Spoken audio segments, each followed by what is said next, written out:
Viral aksi koboi pengemudi Toyota Yaris todongkan diduga pistol di tol Bekasi, tak terima disalib. Viral di media sosial video yang menunjukkan aksi pengemudi koboi di tol Bekasi yang menodongkan diduga pistol kepada pengendara lain.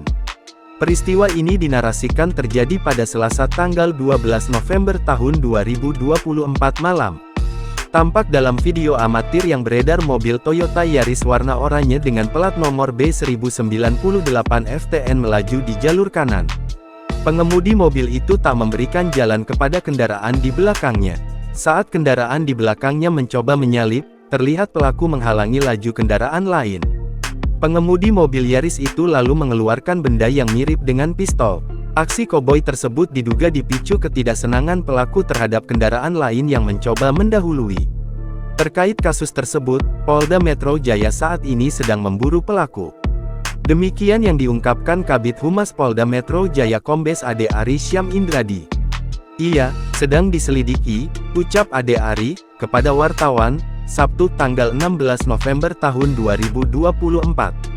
Kepolisian pun mengimbau korban yang mengalami penodongan agar segera melapor ke pihak kepolisian. Ade Ari menegaskan bahwa laporan tersebut akan membantu proses penyelidikan lebih lanjut. Download Tribun X sekarang, menghadirkan lokal menjadi Indonesia.